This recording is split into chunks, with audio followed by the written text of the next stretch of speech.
네, 저도 반갑습니다. 오랜만에 뵙습니다. 네, 우리 목사님 안식월 중이시라서 오늘 제가 말씀을 전합니다. 패러다임이라는 용어가 있습니다. 이 패러다임이라는 용어를 처음 사용한 사람은 미국의 과학사 또는 과학 철학 전문가인 토마스 쿤이라고 하는 사람입니다. 이분이 1962년 과학혁명의 구조라는 책에서 이 용어를 처음 사용하였는데 원래는 과학 용어였습니다. 그런데 지금은 과학뿐 아니라 사상, 산업 등 다양한 분야에서 쓰이는 용어입니다. 이 패러다임의 뜻을 간단히 소개하자면 어느 특정 시대와 분야를 이끌어가는 규범 또는 사물을 보는 방식이라고 얘기할 수 있습니다. 패러다임은 어느 시대와 분야에서 많은 사람들에게 공유되고 있는 지배적인 규범입니다. 간단히 말씀드려서 사람들의 생각, 마음을 사로잡고 어떤 행동을 하게 만드는 틀이 있는데 그 틀이 바로 패러다임이다 라고 하는 것입니다. 한 가지 예를 들어 말씀드리면 제 여동생이 의상학을 대학에서 전공을 했습니다. 그런데 어느 날 보니까 철학 책을 가지고 공부를 하고 있더라고요.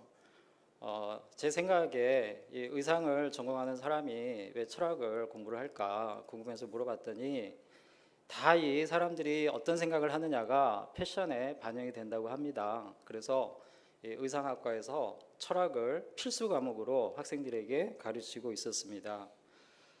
패션에 반영이 되는 철학이라고 하는 거, 이게 말하자면 일종의 패러다임의 하나인 것입니다. 그런데 이 시대의 변화는 이 패러다임이 천천히 바뀌면서 시대가 바뀌는 것이 아니라 때가 되면 패러다임이 급격하게 전환이 된다고 합니다. 즉 패러다임 쉬프트에 의해서 혁명적으로 시대적인 변화가 일어난다라고 토마스 쿤은 이야기합니다. 이 패러다임의 전환, 즉 패러다임 쉬프트는 시대를 변화시키는 것뿐만 아니라 우리 개인의 일생과 신앙에서도 일어날 수가 있는 것 같습니다. 한 시대를 이끌어가는 감정과 사고의 틀인 이 패러다임을 우리 개인의 삶에 적용을 한다면 한 시대가 그 시대의 패러다임에 의해 지배를 받듯이 개개인의 사람 역시 각자의 패러다임에 의해 삶의 유형과 행동 방식, 그 사람만의 호불호, 또 그만의 삶에 대한 의미와 가치 등이 결정이 된다라고 하는 것입니다. 그런데 이 패러다임은 시대와 개인에 대한 지배력이 강력합니다. 그래서 이 패러다임을 다른 말로 표현할 수가 있는데 그 시대의 사람들은 그 당시의 패러다임을 진리로 받아들인다라고 하는 것입니다. 진리입니다. 개인 역시 자신의 패러다임은 그 자신에게는 진리로 작용을 합니다. 때문에 각 사람들이 어떤 패러다임을 가지고 있느냐, 그리고 그 패러다임이 성경적이냐 그렇지 못하냐의 문제는 그의 삶에 굉장한 의미를 갖는다라고 말할 수 있습니다. 진리라고 하는 용어는 우리 기독교인에게는 매우 익숙한 용어입니다. 그렇지 않습니까? 기독교인은 기본적으로 진리를 추구하며 사는 사람들이기 때문에 우리는 진리라는 용어를 너무 익숙하게 잘 알고 있습니다. 한때 아이들, 이 중고생들 사이에 진리라는 용어가 유행을 했던 때가 있습니다. 제가 학교에서 아이들을 가르칠 때 그 학교 기숙사 학교인데요. 그 학생들에게는 치킨과 피자가 진리였습니다. 기숙사에 있다 보니까 늘 먹는 게 똑같았거든요.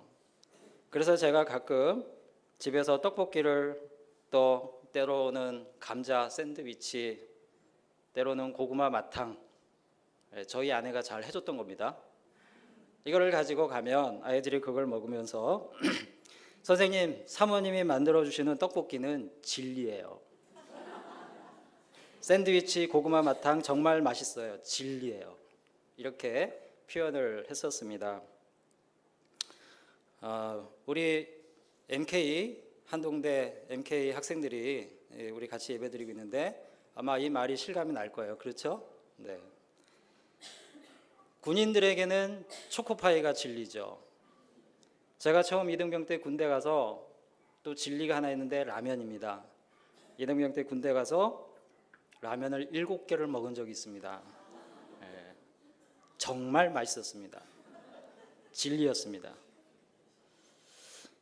아이들은 진리라는 단어를 사용하여 자신들의 만족감을 비유적으로 표현한 것입니다.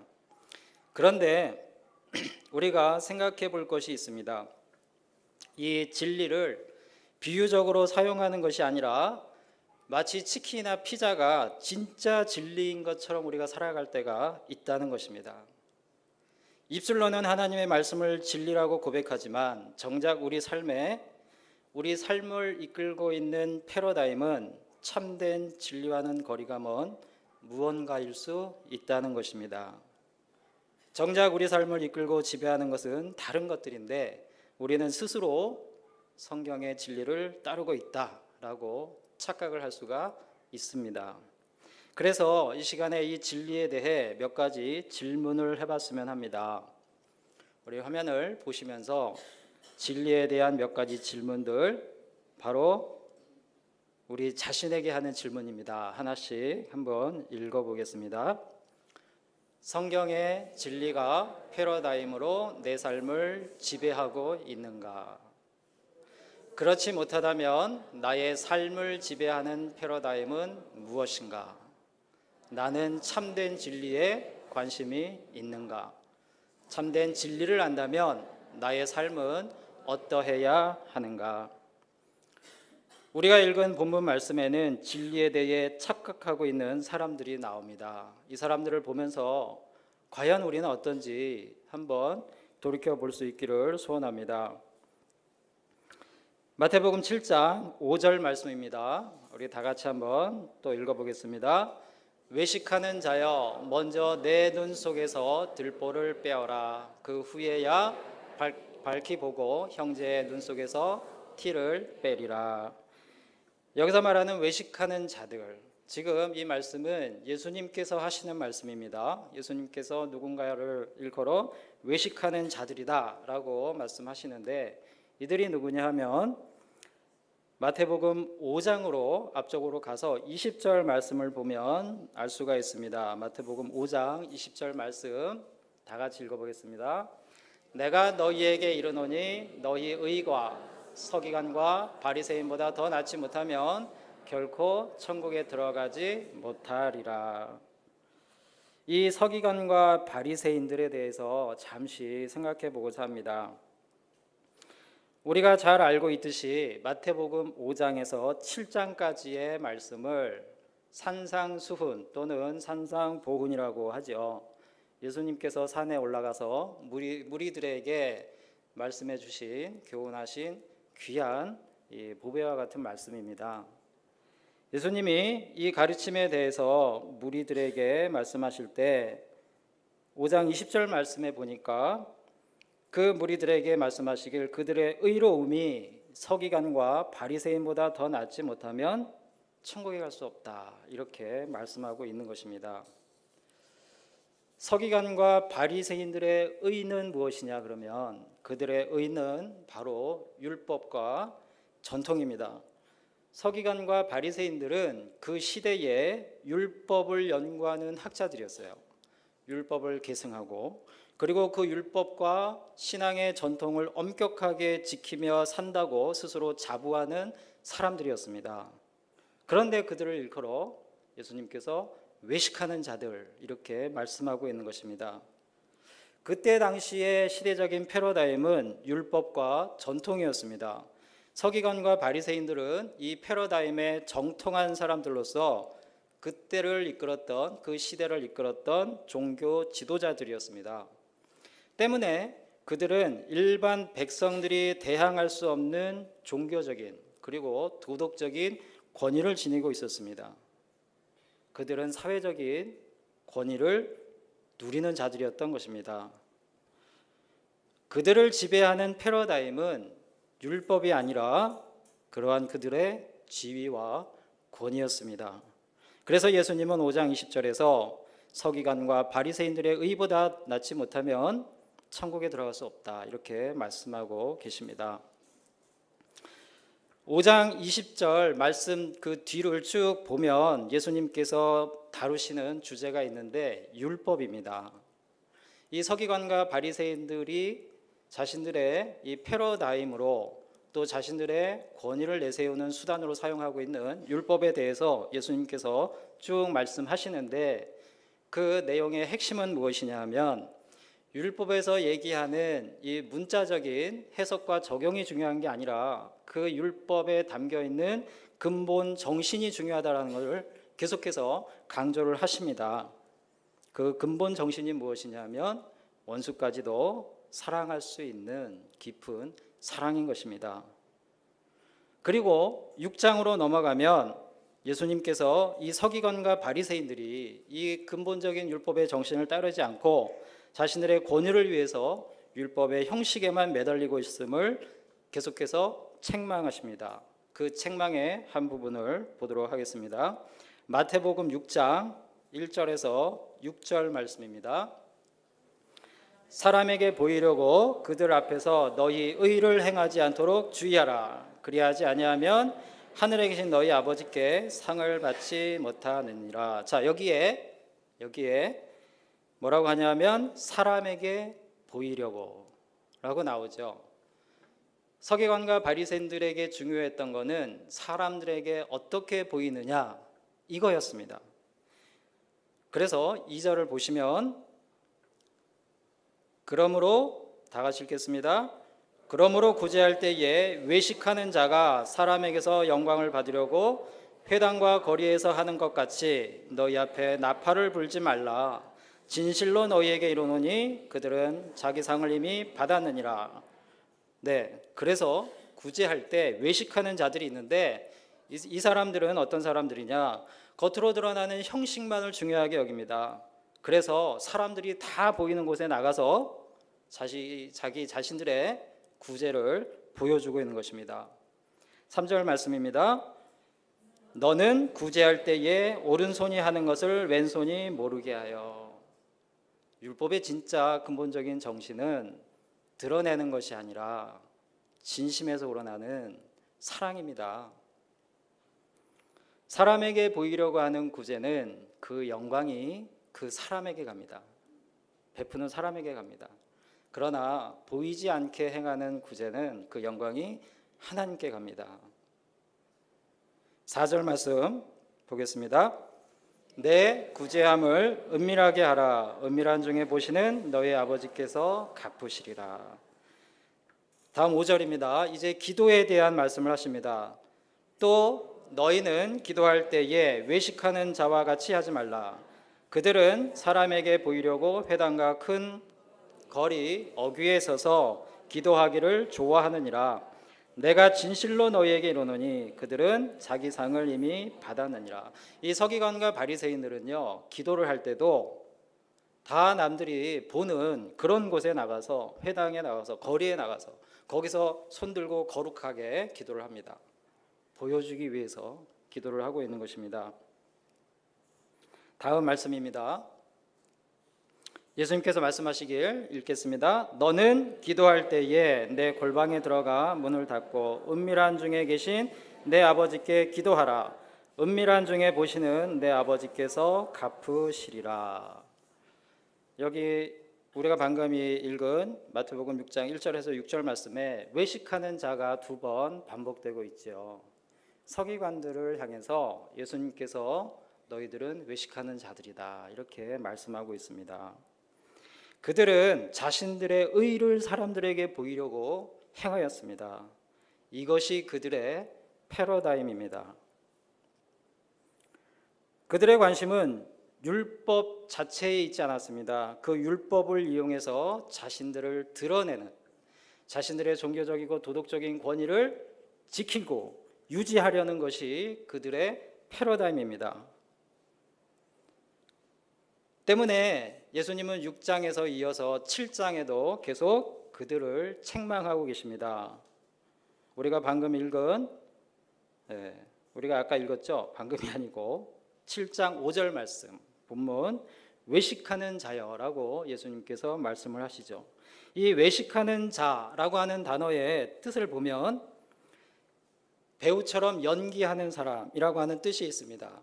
또 다른 뜻은 위선자, 또 뭐뭐인 채 하는 사람, 이런 뜻이 있습니다.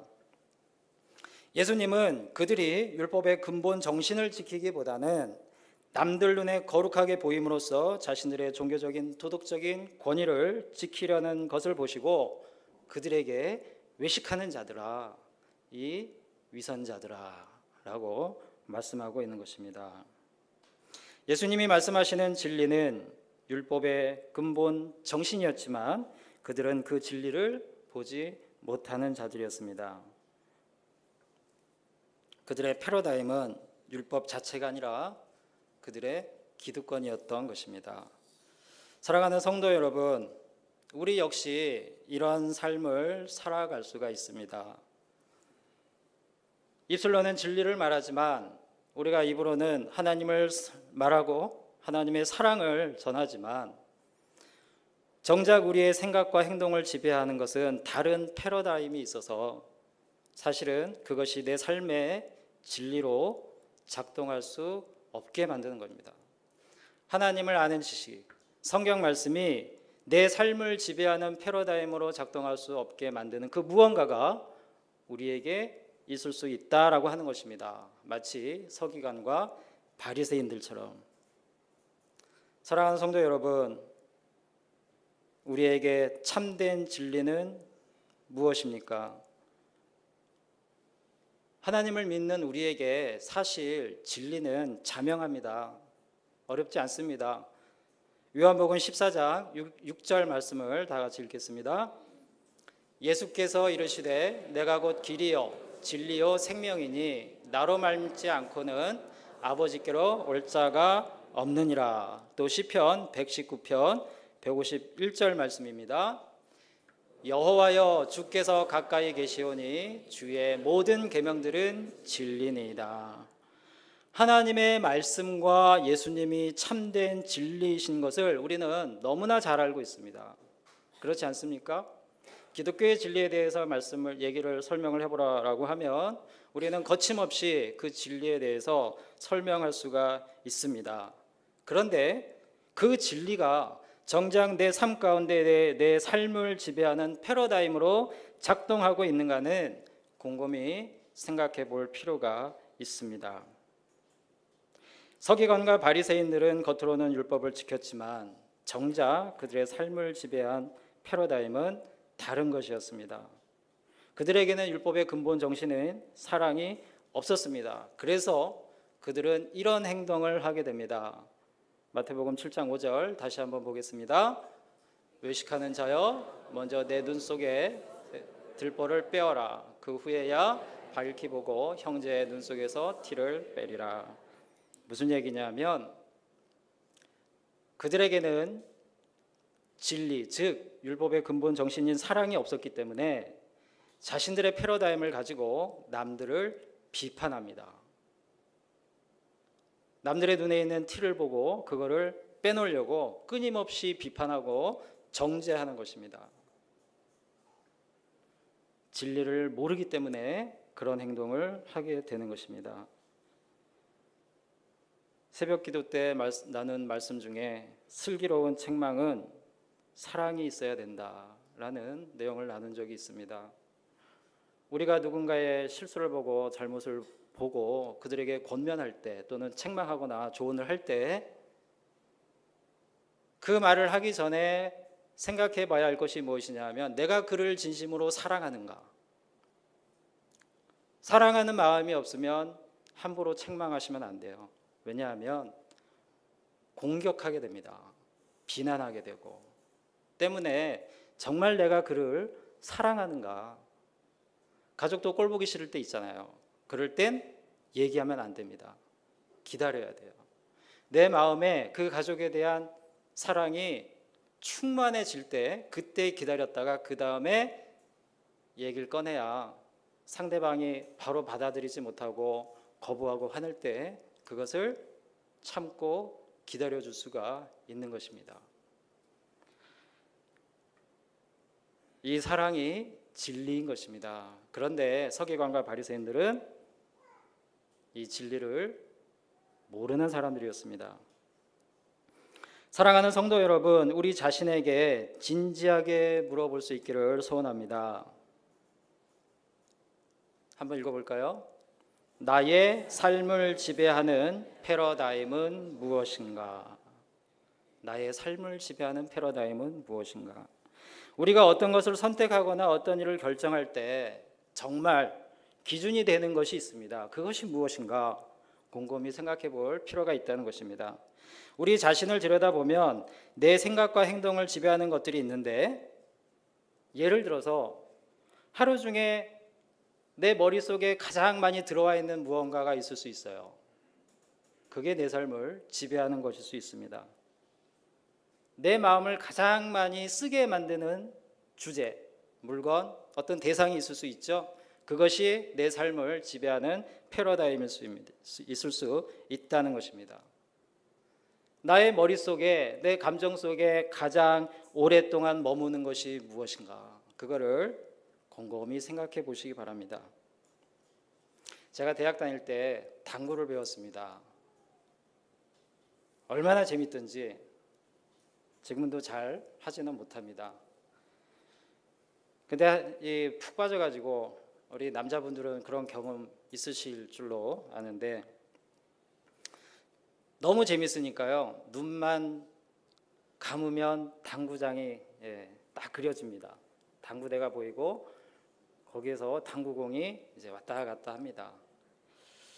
너무 재밌으니까 눈 떠도 당구대가 보입니다. 보이는 모든 사각형은 당구대로 보입니다. 여기도 당구대가 돼요. 사각이기 때문에. 버스를 타고 가면 뒷좌석에 앉아서 보잖아요. 버스 내부가 당구대입니다. 그리고 사람들의 머리는, 죄송합니다, 당구공이에요. 그래서 이 사람 머리를 내가 이렇게 딱 치면 이 공이 저렇게 날아가서 저기 부딪히고 쿠션. 이게 그냥 자동으로 되는 거예요. 자동으로. 집에 가서 자려고 누워서 천정을 보면 천정이 당구대고요. 당구공들이 왔다 갔다 합니다. 하루 종일. 제가 굳이 의도적으로 생각하려고 하지 않았는데도 당구가 저의 삶을 사로잡았던 그런 때가 있습니다. 물론 이런 경우는 일시적인 것이므로 내 삶을 지배하는 패러다임이다라고까지는 얘기할 수 없겠지만, 우리 자신의 삶을 곰곰이 짚어보면 이와 같이 우리들의 관심이 무언가에 깊이 쏠려 있다라는 것을 찾아낼 수가 있습니다. 그것이 우리들의 패러다임일 수 있다는 것입니다. 그리고 때로는 내 귀가 솔깃해지는 그러한 것들이 있어요. 심지어는 내 마음이 설레이게 만드는 그러한 것들이 있습니다. 또는 내 마음과 생각을 지배하는 명제들이 있어요. 곰곰이 생각해보고 따져보면 물질일 수도 있고, 즐거움이나 쾌락일 수도 있고, 도덕적인 만족감일 수도 있습니다. 어떤 행동을 하는데 기준이 되는 게 나의 체면이라면, 너무 도덕적인 거에 몰입하는 거죠. 그런 분들에겐 그것이 패러다임입니다. 성공이나 출세주의일 수도 있습니다. 그런 경우 우리 아이들에게 하나님에 대해서 이야기하지만 은연중에 대학에 대해서 더 많이 이야기하게 됩니다. 때로는 삶에 대한 불안이나 두려움일 수도 있습니다. 이런 것들이 모두 다 우리 안에 패러다임으로 작용을 한다라고 하는 것입니다. 그런데 우리가 어떤 결정들을 할 때 성경 말씀보다도 그러한 것들의 영향을 많이 받는다면 그것이 바로 참된 진리가 아닌 다른 것들이 우리를 지배하는 패러다임으로 작용하고 있다, 이렇게 볼 수가 있는 것입니다. 그때 우리는 서기관과 바리새인들처럼 내가 참된 진리를 따르고 있다라고 착각하고 있는 것입니다. 서기관과 바리새인들이 형제의 눈 속에 있는 티를 지적하면서 정죄하는 이유는 자신들이 옳다고 생각했기 때문이에요. 우리가 진리가 아닌 다른 것들로 머릿속에 가득해서 그런 것들이 내 삶을 지배하고 있는데 그거의 문제점을 깨닫지 못하고 자신은 문제없다고 생각을 합니다. 그게 서기관과 바리새인들의 모습이었습니다. 그렇기 때문에 자기들 기준을 가지고 다른 사람을 비판하고 눈에 있는 티를 꺼내려고 했던 것이죠. 정작 자기 눈에 들어있는 들보는 보지 못한 채 말입니다. 만일 우리에게 서기관과 바리새인과 같은 모습이 있다면 우리는 자신에게 또다시 질문을 해봐야 합니다. 나는 왜 그럴까? 다음 질문입니다. 나는 참된 진리에 관심이 있는가? 우리가 하나님을 믿지만 하나님의 말씀에 사실은 관심이 없을 수 있어요. 그런데 착각합니다. 나는 믿는 사람이다. 나는 하나님의 백성이다. 하나님의 말씀대로 살아가고 있다. 그런데 삶에서는 그렇게 나타나지 않는다면 사실은 나 자신이 나를 속이고 있을 수도 있는 겁니다. 자신에게 질문을 해봐야 됩니다. 나는 참된 진리에 관심이 있는가? 우리가 생각하는 것 이상으로 사람들은 사실 진리에 관심이 없습니다. 세상에 많은 사람들이 참된 진리에 관심을 갖지 않습니다. 우리의 삶이 편해질수록 사람들은 참된 진리에 관심을 갖지 않는 것입니다. 성경의 진리를 하찮은 것으로 여기게 됩니다. 그리고 우리 역시 그들 중에 한 사람일 수 있는 것입니다. 본문 마태복음 7장 6절 말씀을 다 같이 읽어보겠습니다. 거룩한 것을 개에게 주지 말며 너희 진주를 돼지 앞에 던지지 말라. 그들이 그것을 발로 밟고 돌이켜 너희를 찢어 상하게 할까 염려하라. 제가 이 말씀을 보면 어떤 마음이 들었었냐 하면은 참 생뚱맞게 이 말씀이 여기에 들어가 있다 생각을 많이 했었습니다. 이 외식하는 자들에 대해서 예수님께서 말씀을 하시다가 갑자기 개, 돼지 얘기를 하시는 거예요. 거룩한 것, 또 진주 이렇게 말씀을 하십니다. 이게 어떤 보물을 이야기하시는 것인가? 그런데 어느 순간 하나님께서 깨달음을 주시길 진리구나. 진리를 개에게 주지 말고 돼지에게 주지 말라는 말씀이구나. 거룩한 것, 진주는 진리입니다. 그것을 개나 돼지에게 주지 말라는 얘기는 그만큼 진리를 소중하게 여겨야 된다라고 하는 것입니다. 이걸 뒤집어 보면 거룩한 것을 개나 돼지에게 던져주는 것처럼 진리를 너무나 하찮게 여기는 모습이 우리에게 있을 수 있다는 것입니다. 잠언 23장 23절 말씀입니다. 진리를 사되 팔지는 말며 지혜와 훈계와 명철도 그리할지니라. 진리를 팔지 말라는 것 역시 진리를 소중하게 여겨라. 함부로 누군가에게 그냥 내어준 진리를 전하는 게 아니라 그냥 내 거를 누구한테 줘버리듯이 그렇게 하찮게 여기지 말라라고 하는 말씀입니다. 만약에 진리를 하찮게 여긴다면 그런 사람들의 삶을 지배하는 패러다임은 참된 진리가 될 수가 없습니다. 우리 자신은 과연 어떤가? 사랑하는 성도 여러분, 참된 진리이신 주님을 만날 수 있기를 소원합니다. 참된 진리이신 주님을 만나면 마침내 우리의 이 하나님의 말씀이 우리 삶을 지배하는 패러다임으로 전환이 일어납니다.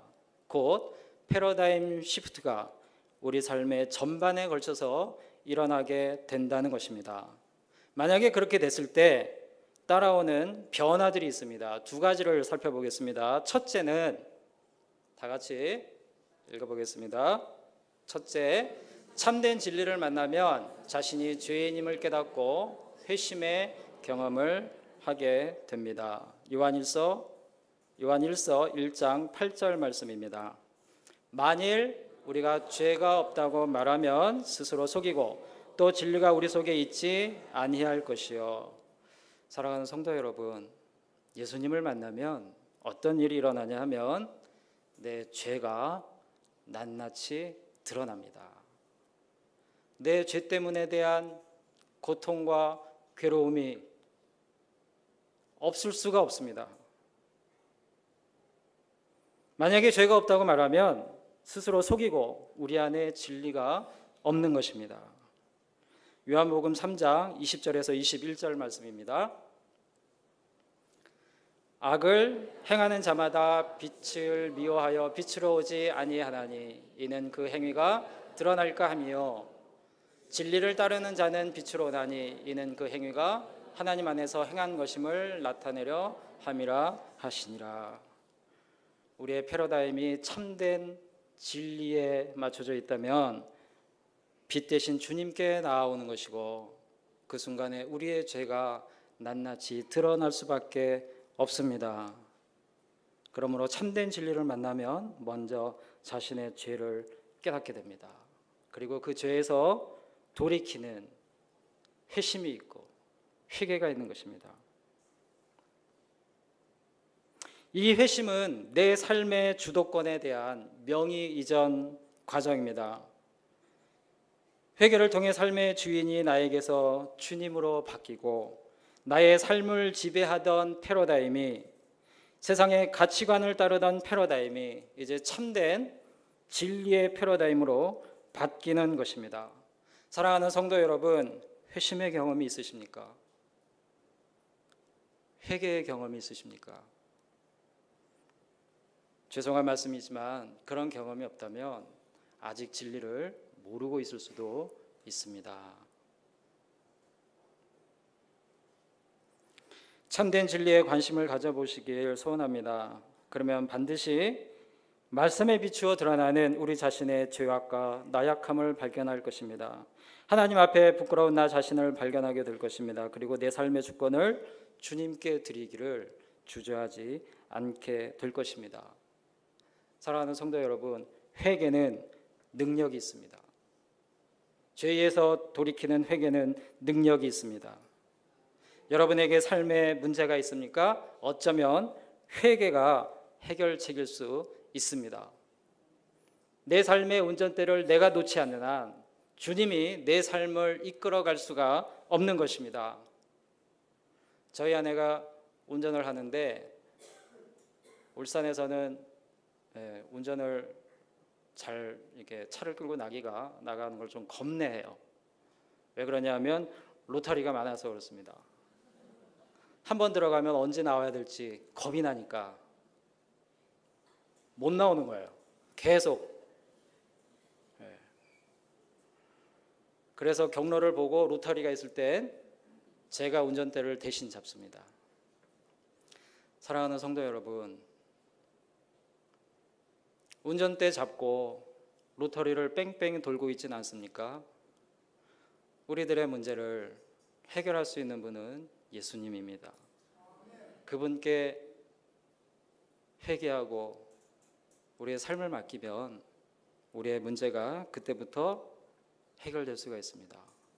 환경이 바뀌는 게 아닙니다. 우리의 패러다임이 바뀌는 겁니다. 둘째, 패러다임이 변하면 오는 변화들이 또 있습니다. 둘째, 읽어보겠습니다. 참된 진리를 만나면 회심의 경험을 하고 그 다음에는 소명을 찾는다. 소명을 찾는다라고 하는 겁니다.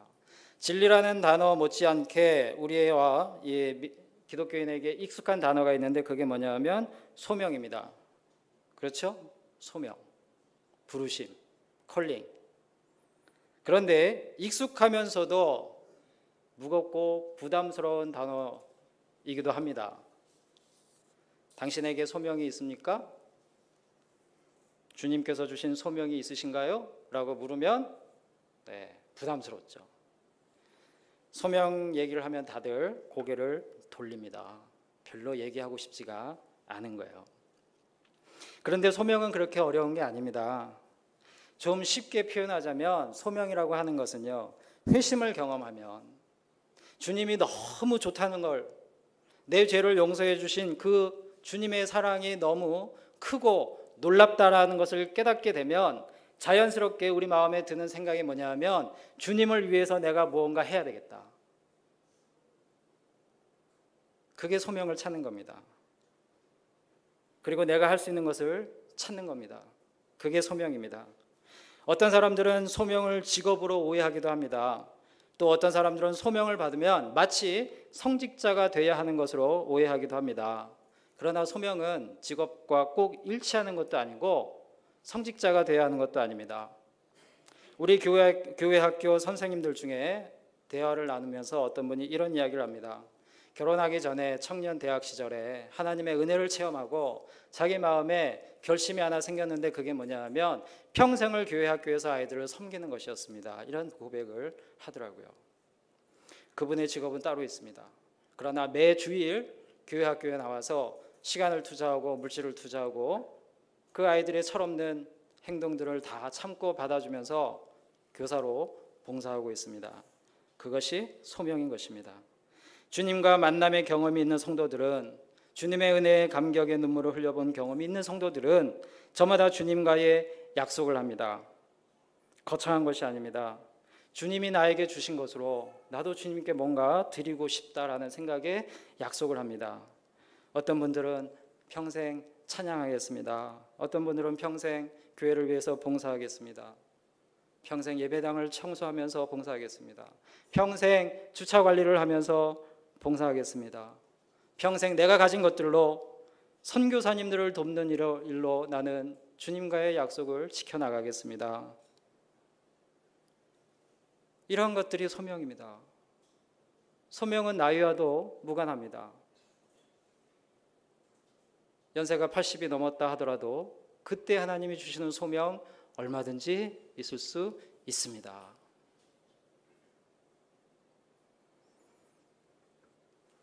그러면 이러한 회심과 주님과의 약속, 즉 소명을 찾는 이런 변화는 어떻게 일어날 수 있겠습니까? 패러다임 시프트를 하는 방법은 무엇입니까? 굉장히 쉽습니다. 본문 7절과 8절 말씀 다 같이 보겠습니다. 구하라 그리하면 너희에게 주실 것이요 찾으라 그리하면 찾아낼 것이요 문을 두드리라 그리하면 너희에게 열릴 것이니 구하는 이마다 받을 것이요 찾는 이는 찾아낼 것이요 두드리는 이에게는 열릴 것이니라. 예수님께서 오늘 우리에게 말씀하십니다. 약속하십니다. 진리를 구해라. 그러면 주겠다. 구하지 않으니까 받지 못하는 거예요. 우리가 이 말씀을 보면은요, 구하는 이마다 구하라 그러면 주실 것이요 찾으라 찾을 것이다 두드려라 열릴 것이다. 우리는 이 말씀을 보면서 우리가 세상 살아가면서 필요한 것들을 떠올려요. 물질을 달라고 하면 주실 것이다. 좋은 데 취직하는 것을 구하면 주실 것이다. 내 문제를 이렇게 해결해 달라고 하면 주실 것이다. 물론 맞습니다. 그러나 이 말씀의 핵심은 무엇을 구하라고 주님께서 말씀하시는 것이냐 하면 바로 진리입니다. 개나 돼지에게 줄 수 없는 그렇게 하찮은 것이 아닌 진리를 구해라. 그러면 주겠다. 왜 이 말씀을 하시냐면요, 서기관과 바리새인들 같이 진리에 관심 없는 사람들이 있습니다. 우리가 하나님을 믿는다고 하지만 사실은 진리에 관심 없이 살아가는 모습이 우리 안에 있습니다.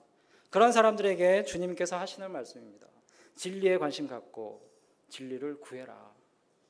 그러면 주시겠다 라고 하신 주님의 약속입니다. 사랑하는 성도 여러분, 사람은 누구나 자신의 마음과 생각 그리고 행동을 결정짓는 패러다임의 지배를 받습니다. 여러분들의 마음과 생각을 그리고 행동을 결정하는 패러다임은 무엇입니까? 만일 하나님의 말씀에 순종하는 삶을 살고 있다면 우리들의 패러다임은 참된 진리에 닿아 있는 것입니다. 그러나 만일 하나님의 말씀보다는 세상의 것들을 쫓는 선택과 결정을 하고 있다면 나를 사로잡고 나를 지배하는 패러다임은 과연 무엇일까 곰곰이 돌아보실 수 있기를 소원합니다. 그리고 스스로 질문해 보기를 소원합니다. 나는 참된 진리에 관심이 있는가? 사랑하는 성도 여러분, 진리는 자명합니다. 오직 주님만이 길이요 진리요 생명입니다. 구원은 예수님께 있는 것입니다.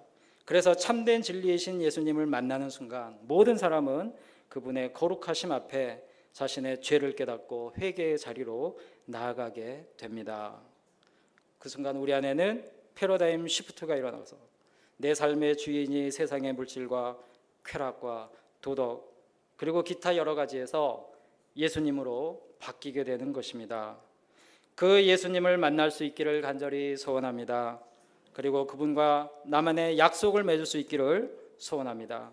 그리고 그 약속을 이루는 것이 나의 새로운 인생의 목표가 되어 천국에 이르기까지 참된 진리에 사로잡힌 자로 살아가는 저와 여러분이 되시길 주님의 이름으로 축복합니다.